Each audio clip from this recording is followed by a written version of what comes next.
Merci.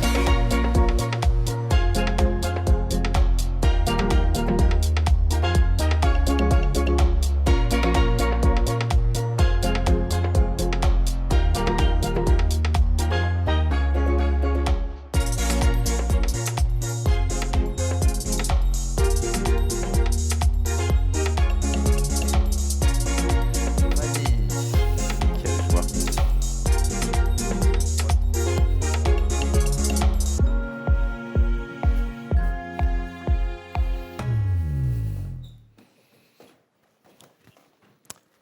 Bien, nous voilà partis pour essayer de sortir complètement du carbone. Question de temps ou de méthode, on va en parler avec Fanny Picard, qui est la fondatrice d'Alter Equity, pionnière de l'investissement impact. On vient d'en parler un petit peu, on va reprendre avec elle. Et avec Laurent Morel, qui est un des associés du cabinet de conseil Carbone 4 que vous dirigez.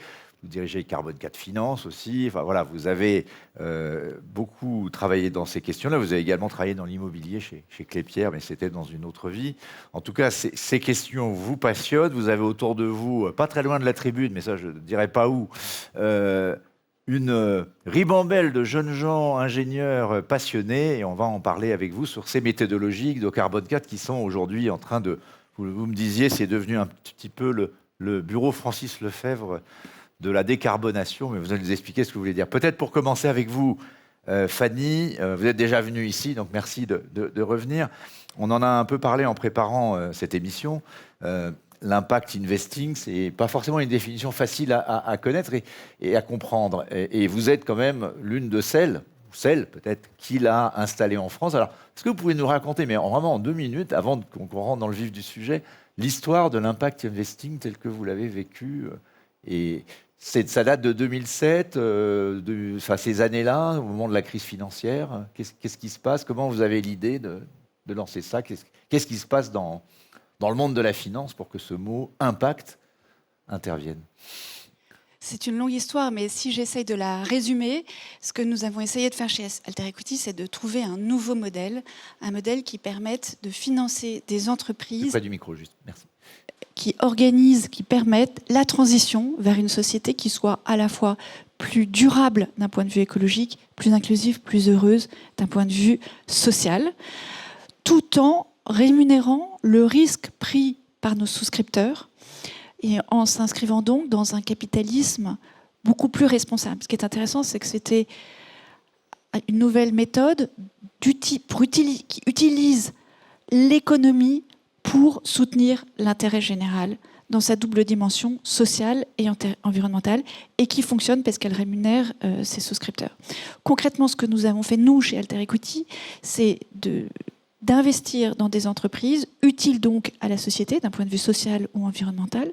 Nous leur demandons en outre de progresser dans leur pratique de gestion vers plus de responsabilité sociale et environnementale.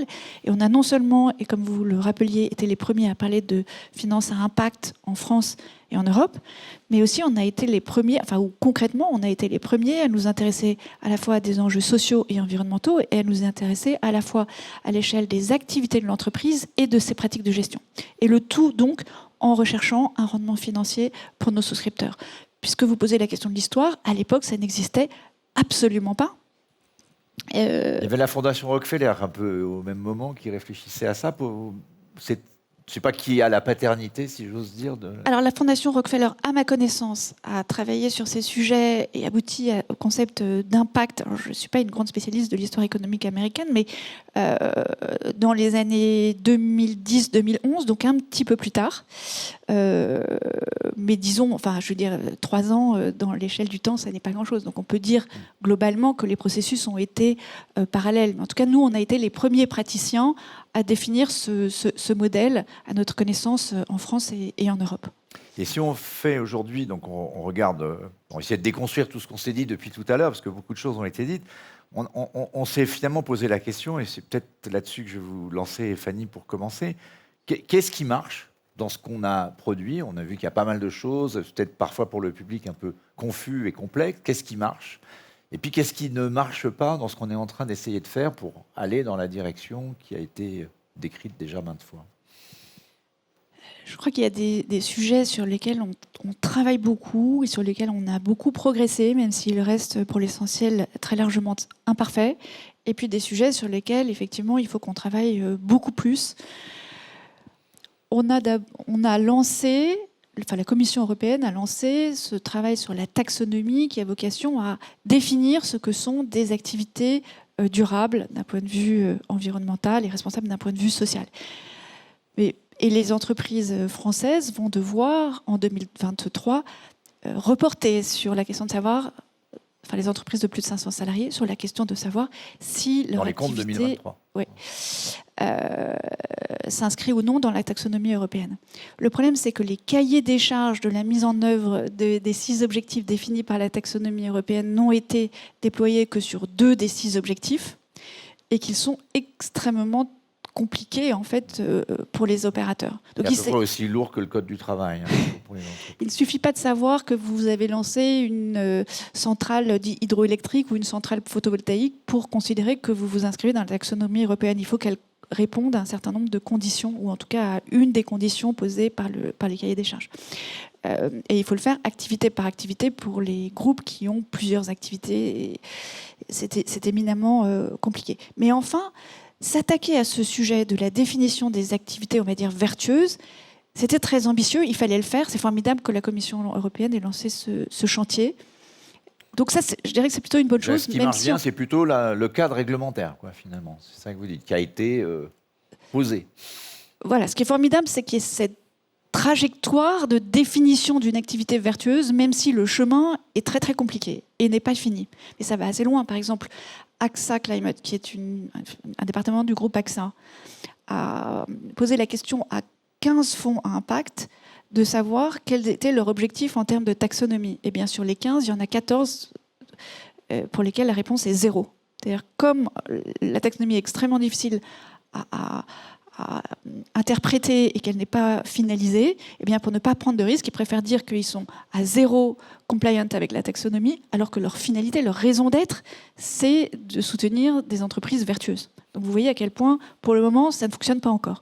Donc en tout cas, la définition de l'activité, c'est un chantier majeur. Il est adressé, c'est très imparfait, mais au moins on peut se satisfaire qu'il soit adressé.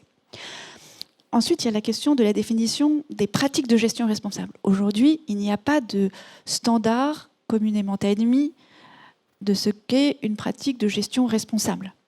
Et ça, c'est un problème, même si les entreprises s'en sortent. Mais ça pourrait être intéressant. Ça, c'est sur la question des définitions. Activité, pratique de gestion responsable. Ensuite, il y a la question de la mesure. Peut-être que Laurent Morel serait mieux placé que moi pour en parler. Laurent, est-ce que je te laisse en parler ou est-ce que j'en parle? C'est pas moi qui mène le débat, c'est Philippe. Vous faites le débat entre vous. Terminez votre raisonnement. Je dirais qu'est-ce qu'on veut mesurer? On veut mesurer qu'une activité est vertueuse. C'est difficile de le mesurer quand on ne l'a pas défini. Mais enfin, heureusement, à Carbone 4, en tout cas un de ses associés, on a défini la mesure du bilan carbone. Donc ça, c'est déjà une chose formidable. Je ne sais pas si c'est Carbone 4 aussi, mais enfin, en tout cas, nous, chez Carbone 4, vous nous aidez à évaluer des émissions évitées et donc à calculer un ratio qui permet de savoir si une entreprise émet plus de gaz à effet de serre qu'elle n'en évite. Ce qui est fondamental pour savoir si elle a un impact positif sur le climat ou pas. Donc ça, cette mesure des effets en termes de gaz à effet de serre, en tout cas de CO2, aujourd'hui, et notamment grâce à Carbone 4, on sait le faire. Ensuite, il y a la question des autres impacts environnementaux, les impacts sur la biodiversité, les impacts sur les autres ressources. Jusqu'à maintenant, on savait assez mal le faire. On a demandé, nous, à Carbone 4, de nous aider à le faire. Donc on a défini, et nous avons, chez Alter Equity, financé le développement par Carbone 4 d'une méthodologie qui est, à notre connaissance, la première extrêmement rigoureuse pour mesurer l'impact en termes de biodiversité et d'autres ressources des entreprises. Donc ça fait un deuxième sujet sur lequel on progresse bien. Et ensuite, il reste la question des pratiques de gestion. Et ça, on sait mesurer des pratiques de gestion responsables une fois qu'on les a définies, ce qui reste un problème. Alors après, il y a les pratiques sociales. Et ça, là non plus, il n'y a pas de standard communément défini, communément admis. Nous en avons fabriqué un pour notre propre usage, à la fois des pratiques sociales et des pratiques sociétales, enfin des impacts sociétaux des entreprises. Mais on manque de référentiels communément admis. Donc la mesure, c'est imparfait. On n'a pas de référentiel collectif à part sur le carbone. On est en passe d'en avoir sur les autres dimensions environnementales. Mais on commence à avoir beaucoup travaillé. Et puis, il y a une troisième dimension, à mon avis, sur laquelle on a beaucoup travaillé, qui est le reporting. Et là, les entreprises françaises, avec la DPEF, demain la CSRD, en tout cas les grandes entreprises, les entreprises cotées, ont une obligation de reporting qui fonctionne assez bien. Maintenant, donc, je dirais que ça, ce sont 3 chantiers fondamentaux sur lesquels on a beaucoup travaillé, même si les résultats sont encore très imparfaits. Mais il y a pour moi 4 grands sujets sur lesquels il nous reste à profondément travailler, qui sont la reconnaissance dans la comptabilité de cette performance extra-financière. Et ça, on est quand même très très loin de savoir le faire aujourd'hui. Et je renvoie là encore à une tribune d'Alain Grandjean, un des associés de Laurent Morel récemment chez vos confrères du Monde, sur la nécessité de provisionner, par exemple pour les entreprises qui ont une trajectoire climat, si j'ai bien compris son propos, le coût que ça peut avoir, et plus largement d'intégrer dans la comptabilité des entreprises leur démarche en termes de RSE. On en est très loin aujourd'hui. Donc la question de la comptabilisation. La question des sanctions. Pour préparer un petit peu cette conférence, j'ai regardé sur Internet ce que nos meilleurs élèves font en termes de greenwashing. Et alors là, j'ai quand même tombé sur des pratiques assez insensées. Intermarché qui se permet de faire une publicité avec un label sur la pêche durable, complètement fabriqué par elle-même, dont le graphisme ressemblait à celui du vrai label de pêche durable. Il faut quand même oser le faire. Volvic, filiale de Danone, qui prétend que ces bouteilles sont biosourcées, alors qu'en fait, il a été établi par une de vos confrères que simplement 20% de la bouteille était d'origine non fossile. Dans le secteur financier, il y a eu un énorme succès, un énorme scandale ces 2 dernières années de DWS, qui est quand même le plus gros gestionnaire d'actifs allemand, 2e gestionnaire d'actifs européen après Amundi, dont l'ancienne directrice des investissements durables a déclaré que l'entreprise surestimait significativement les actifs présentés comme étant à dimension ESG. C'est quand même grave. D'ailleurs, ça a conduit à une très forte baisse du cours et au licenciement du dirigeant. HSBC, qui a été accusé de publicité trompeuse par l'agence britannique de réglementation de la publicité. Bon, je vais pas rentrer dans les détails. Vous pouvez concentrer, parce que je vais donner un peu la parole à Laurent Morel, mais on a compris votre propos. Et je dirais peut-être 2 autres points. Encore 2 points. Ouais. Sanctionner. Alors, les sanctions. La rémunération des dirigeants, cette année seulement, enfin fin 2022, le code FFMEDEF a intégré la recommandation pour les entreprises qui y sont soumises d'intégrer dans le variable des dirigeants des critères de RSE. Mais une étude de Spencer Stuart montre qu'en 2022, 90% des entreprises du CAC 40 avaient intégré de tels critères, ce qui est une vraie réussite, mais ne représentent que 12% de la part variable de la rémunération. 12%, donc ça ne change pas grand-chose. Pas énorme. Et puis, dernier point, mais mon dernier point, je le ferai plus tard. Non, on regarde le dernier point pour tout à l'heure. Laurent Morel, on a entendu presque le cours d'impact de Fanny Picard, qui je pense a bien posé le problème. Masterclass. Donc merci, parce qu'elle a beaucoup travaillé. Et puis je dois dire, il faut... Peut-être premier commentaire sur ce qui a été dit, voilà. Et puis ensuite le rôle peut-être que vous pouvez jouer. Je crois d'abord pour parler les méthodologies de sortie du carbone. D'Alter Equity, c'est aussi en regardant le portefeuille d'entreprise d'Alter Equity qu'on comprend. Oui. Hein, ça, c'est la masterclass, elle est là. Alors, moi, je vous invite à aller regarder la 60aine, c'est ça, de participation qu'a initié et accompagné Alter Equity depuis 2007. Et ce sont tous des vraies licornes, des licornes de la transformation environnementale. Vous allez voir, enfin, il n'y a pas une entreprise qui aujourd'hui ne paraisse pas complètement alignée avec les transformations. Je pense que ce n'était pas évident en 2007. Non, mais c'est la vérité. Voilà, donc, alors, Carbone 4, nous, on est une petite équipe d'une 150 personnes qui œuvront avec rigueur et enthousiasme pour un monde en harmonie avec le vivant. Ça, c'est la définition de l'entreprise. Voilà. Donc, c'est ce qui nous anime. En gros, on accompagne... Vous n'avez pas de problème de recrutement, de ce que j'en ai vu? Pas trop. Bon, une petite centaine de candidatures tous les mois. Ça fait venir pas mal de monde. Voilà. Et donc, on accompagne en conseil la plupart des entreprises françaises, presque toutes, la presque totalité, sur mesurer leur empreinte carbone, mesurer leurs enjeux, mesurer leur impact, leur contribution, positive ou négative, mesurer leur dépendance, contribution, impact, c'est la fameuse double matérialité, comprendre où on est, c'est la première étape, savoir où on en est et comment on est dépendant de cette transformation. On accompagne les entreprises sur leur plan de réduction de l'empreinte et puis, de plus en plus maintenant, on accompagne les directions générales des entreprises sur la prospective stratégique. Parce que tout le monde a compris que cette affaire de transition environnementale, ce n'était pas une mutation, ce n'était pas une transformation, mais c'était une disruption massive. On est à l'époque là, de la fin des dinosaures, la météorite est tombée, et il y a un certain nombre de diplodocus qui ne vont pas survivre. C'est ça la vérité de la transformation environnementale. Donc il faut sortir du blabla. C'est-à-dire que... Voilà, c'est Michel Papalardo qui m'avait soufflé la chanson de Dalida, parole. Oui. Là, maintenant, il faut rentrer dans le dur. Voilà, il faut rentrer dans le dur. On est devant... Et je pense qu'effectivement, il y a des business models d'entreprise qui sont à risque, véritablement, aujourd'hui. Est-ce que vous arrivez à codifier? Parce que la difficulté, c'est vous les voyez, toutes ces entreprises, vous leur dites, si vous ne changez pas, vous risquez de partir dans le mur. Nous, on discute un quart d'heure avec un dirigeant d'entreprise dont on ne connaît pas l'industrie. Au bout d'un quart d'heure, on est capable de lui dire, dans ce département-là, monsieur, madame, il y a un problème, non? Et il vous dit, mais comment vous savez? La transition, elle est déjà à l'œuvre. Il y a déjà des tensions. Et nous, on a vu arriver, il y a 10 ans, Carbone 4 à 15 ans, comme Alter Equity. On a vu arriver les transformations dans l'industrie automobile. Malheureusement, je dirais, une partie de l'industrie n'a pas pris suffisamment en compte le bouleversement qui était inclus dans la transformation vers le véhicule électrique. Tout le monde comprend quand même que c'est vital, ou est-ce qu'il y a encore des gens qui pensent qu'ils peuvent passer à travers? Je pense qu'en tout cas, comprendre, c'est clé. Donc ça, c'est votre rôle. Voilà. J'aimais bien, oui, tout à fait. C'est notre premier rôle. Voilà. On a 2 rôles. Le premier, c'est d'aider à comprendre. J'aimais bien ce que disait tout à l'heure Yves Perrier. Il a répété plusieurs fois en fronçant les sourcils. Ouais, c'est complexe.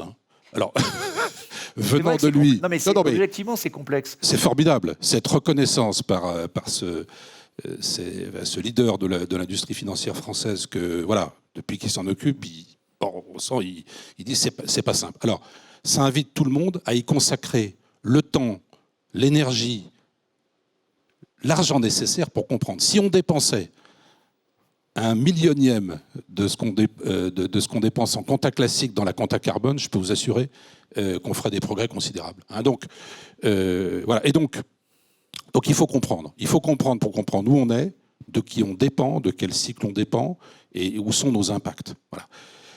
Ça, c'est la clé de tout. Voilà. Et puis il y a un deuxième aspect que fait Carbone 4, on aide à comprendre, on aide à accompagner, et puis il y a un deuxième aspect, c'est qu'on fabrique de la donnée, énormément de données. Et là, je voudrais juste rassurer Cécile Catanis qui disait mais il n'y a pas de données. Si, il y en a beaucoup, pourvu qu'on sache nous les demander.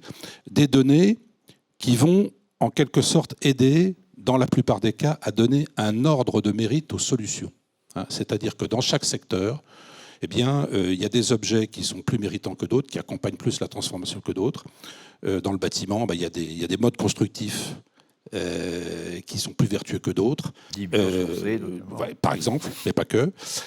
Dans l'automobile, il y a des véhicules, un petit véhicule électrique qui fait la même chose qu'un gros véhicule thermique, quasiment. Donc vous aidez à trier, finalement, dans les... L'ordre de mérite, c'est ce qu'on appelle la Net Zero Initiative, qui est une des dernières innovations méthodologiques de Carbone 4, qui permet justement de donner cet ordre de mérite. Et puis, on donne aussi un ordre de mérite aux entreprises elles-mêmes. C'est ce que fait notre filiale Carbon for Finance, qui donne un ordre de mérite au regard des enjeux de transition des entreprises de façon intrasectorielle. On va dire, voilà, dans le domaine oil and gas, eh bien, on parlait beaucoup d'oil and gas, mais tous les pétroliers ne sont pas égaux. Il y en a des plus ou moins compétents, des plus ou moins vertueux. Et voilà. Et c'est très important pour l'investisseur, pour ne pas... Juste un mot là-dessus, parce qu'on a parlé de Total, on a parlé de BNP, des banques. Bon, ceci est connu en lisant la presse, mais il ne s'agit pas évidemment de cibler seulement eux, parce que c'est un univers en général. Mais quand on regarde vos données, ce que vous me disiez qui est intéressant, c'est que tout le monde y a accès, que ce soit les ONG qui viennent regarder ce qui se passe, ou que ce soit les entreprises. C'est-à-dire qu'on est aujourd'hui... Est-ce que vous mettez sur un pied d'égalité sur les datas, à la fois ceux dont le métier est d'être lanceur d'alerte en disant voilà ce qui ne va pas, et c'est leur boulot, même Antoine Cyr le reconnaissait tout à l'heure, et puis ceux qui disent bah oui, alors maintenant que je vois ma situation, je vais essayer d'en sortir, je vais vous dire comment je vais faire. Oui, c'est un très bon point. Là. Pascal Desmurger tout à l'heure disait que finalement c'était les attentes sociales qui allaient dicter la transformation. La préférence collective est en train de se transformer. Préférence collective des... Donc c'est une révolution plus... C'est une révolution citoyenne. Et moi je pense que toute cette discussion qu'on a sur le rapport à la norme, le rapport au label, le rapport aux réglementations, ne nous trompons pas de combat. Ce n'est pas la CSRD qui va faire la transformation des entreprises, c'est les citoyens. Hein, donc si on ne sait pas comprendre ce que veulent les citoyens, eh bien on va se tromper de business model. Et alors, vous parlez des ONG, c'est tout à fait fascinant de voir à quelle vitesse les ONG se dotent des moyens de comprendre, elles. Alors là, les entreprises ont devant elles un énorme challenge, c'est que le niveau de jeu est en train de monter considérablement dans les ONG. Et je pense que plutôt que de faire des procès aux ONG, comme on le voit ici ou là, les entreprises feraient bien de se mettre au même niveau de compréhension pour être capables, je dirais, de tenir la dragée haute à ces contradicteurs qui deviennent extrêmement compétents. Fanny, peut-être un commentaire à ce qui a été dit, et puis comment on fabrique un alter equity au carré, je veux dire, ou au cube, c'est-à-dire comment est-ce que, partant de ce que vous avez expliqué, qui peut donner effectivement une forme de modèle, mais comment l'appliquer dans le reste de l'économie on avait Claire Chabrier tout à l'heure qui disait, voilà, nous on essaye d'accompagner les entreprises, mais une PME, du jour au lendemain, elle n'entre pas forcément dans les critères d'alter equity, même si on lui explique bien, elle peut, et avec les bonnes données, elle peut se dire, je peux gagner finalement en performance supplémentaire. Comment on arrive à faire grandir cette économie de l'impact? Mais je crois que la réponse est dans ce que Laurent vient de dire finalement, c'est que chacun à notre mesure, même si je le reformule peut-être d'une manière un petit peu différente, on a une responsabilité considérable. Les consommateurs portent une responsabilité considérable dans leur acte d'achat. Les salariés portent une responsabilité considérable dans l'attente qu'ils portent vis-à-vis de leur employeur, le fait de se diriger ou non vers des entreprises qui sont plus ou moins responsables. Et quand Laurent évoquait ce poids des salariés, c'est une évidence que demain, les entreprises qui ne sont pas responsables auront beaucoup plus de mal à recruter et à conserver leurs talents. Donc, et ce qu'il faudrait maintenant, c'est que les épargnants fassent le même choix, finalement. Exactement, tout à fait. Enfin, le consommateur achète de la nourriture, des vêtements, de l'immobilier, du transport. Il achète aussi des produits financiers. Et donc, il faut qu'il exige vis-à-vis des banques ou des assureurs des produits beaucoup plus responsables. Mais donc, ce que je voulais dire, pour revenir à votre question, je partais de votre question sur qu'est-ce qu'on peut faire pour passer alter equity au carré. Il faut faire ce que je disais tout à l'heure, c'est-à-dire trouver des chemins réglementaires pour aller plus loin sur les chemins évoqués. Il faut aller plus loin d'un point de vue réglementaire en obligeant les entreprises à se décarboner.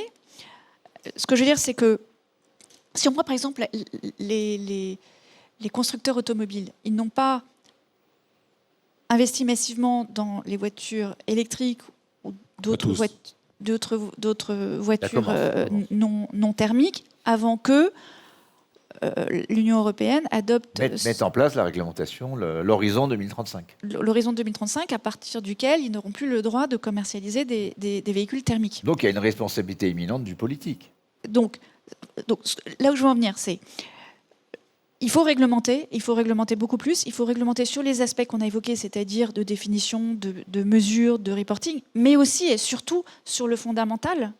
Parce que si on prend l'exemple de l'automobile, voilà, les constructeurs n'ont pas, tant que l'obligation était simplement une obligation de reporting, ils n'ont pas fabriqué des voitures électriques. Donc ce qui fait qu'ils fabriquent des voitures électriques, c'est qu'un jour, c'est qu'on leur dise... Ce sera interdit. Vous n'aurez plus le droit de les commercialiser. C'est pareil sur le bâtiment. Le bâtiment, c'est à peu près 20% d'émissions de gaz à effet de serre en France, un peu moins. On a changé les normes. Donc Sur la location d'appartements, il y avait déjà des DPEF, mais depuis qu'il est interdit de louer des appartements DPEF F ou G, eh bien, les propriétaires se mettent à rénover leur appartement. Il va falloir faire la même chose sur le stock et pas seulement le flux. La question, c'est comment ne pas bloquer l'économie quand on met des engagements qui sont... Donc, il faut comprendre, ce mot a été employé tout à l'heure, transitionner, même si c'est pas joli, c'est combien de temps en fait encore? Mais ça, c'est ce que Monsieur disent les gens qui veulent ne pas changer. Il y en a toujours eu, mais il faut faire attention parce que si on ne change pas, on va mourir. C'est ce qui se passe pour ces constructeurs automobiles qui, tous ensemble, valent moins que Tesla. Et ça va se passer dans toutes les industries. Et si les charcutiers continuent de dire qu'ils veulent du nitrite dans leur charcuterie, il y a un moment où les gens n'achèteront plus de charcuterie. Mais ils se battent pour obtenir, et le gouvernement accepte, de ne pas interdire le nitrite alors qu'on sait qu'il est cancérigène dans les charcuteries. Ben, très bien, mais à un moment, je crois que il faut arrêter de dire que ce progrès vers la décarbonation et vers une plus grande responsabilité est mauvais pour la société. Il est bon pour la société parce que c'est la seule solution de survie collective et c'est la seule solution de maintien de conditions agréables de vie sur Terre. Donc, il faut une réglementation qui accompagne ce mouvement, puisque sinon, on ne le fait pas tout seul. Ça, c'est le petit 1. Il faut, par ailleurs, que les acteurs prennent toutes leurs responsabilités, les consommateurs, les dirigeants d'entreprise, les salariés. Donc c'est ça qui va permettre aux PME de bouger, et il faut espérer qu'elles le fassent suffisamment rapidement pour ne pas être attrapées par les Tesla de ce monde. Et si c'est le cas, Alter Equity aura montré la voie, j'espère en tout cas, et le bon chemin pour que, comme je le disais tout à l'heure, les fonds à impact auront réussi le jour où ils seront devenus obsolètes, mais ce n'est pas, hélas, peut-être pour tout de suite, mais peut-être pour bientôt. Merci en tout cas, Fanny, d'être passée, d'avoir beaucoup travaillé, et on vous remercie pour votre masterclass, et merci à Laurent Morel d'être venu nous voir. Nous allons passer à la séquence suivante. Merci beaucoup.